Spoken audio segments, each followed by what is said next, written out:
क्या हुआ सुग्रीव? तुम कुछ विचलित दिखाई दे रहे हो। हाँ वाली भैया, हमारे कुछ वानर साथी ऋषिमुख पर्वत से आए। वो कुछ अशुभ समाचार लेकर आए। अच्छा होगा कि आप उनसे भेंट कर लें। हमारे रहते किष्किंधा में कुछ अशुभ कैसे हो सकता है? सुग्रीव, उन्हें कहो कि वो लौट जाएं। कुछ हुआ भी होगा तो हम देख लेंगे। आप किष्किंधा के राजा हैं और प्रजा की आपको बात सुननी ही पड़ेगी। एक बार आप उनसे भेंट कर ही लीजिए।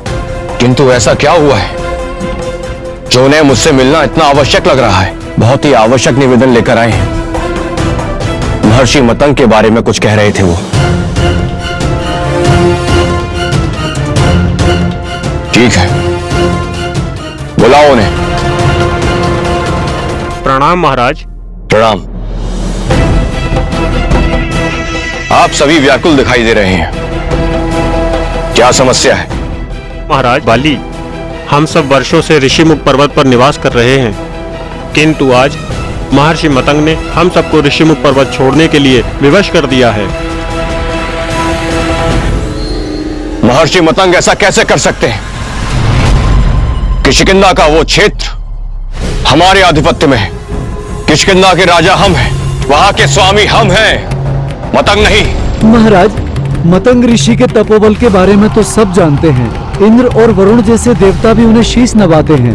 उन्होंने श्राप दिया है कि जो भी वानर आपसे जुड़े हैं या जो भी आपके हितैषी हैं, वो आज सूर्यास्त से पूर्व ऋषिमुख पर्वत छोड़कर चला जाए। हम अपना घर छोड़कर कहाँ जाएंगे युवराज? हमारे परिवार का क्या होगा? परंतु तुमने ऐसा क्या कर दिया जो मतंग ऋषि तुमसे इतना रुष्ट हो गए?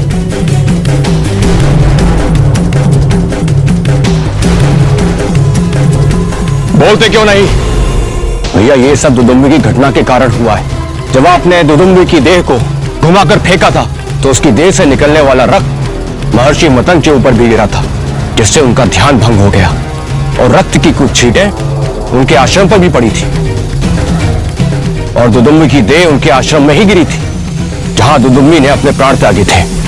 बस उसी से क्रोधित होकर महर्षि मतंग ने श्राप दिया है कि आपका हितैषी सूर्यास्त के पश्चात उनके आश्रम के एक कोस के भीतर दिखाई दिया तो वो वहीं जलकर भस्म हो जाएगा।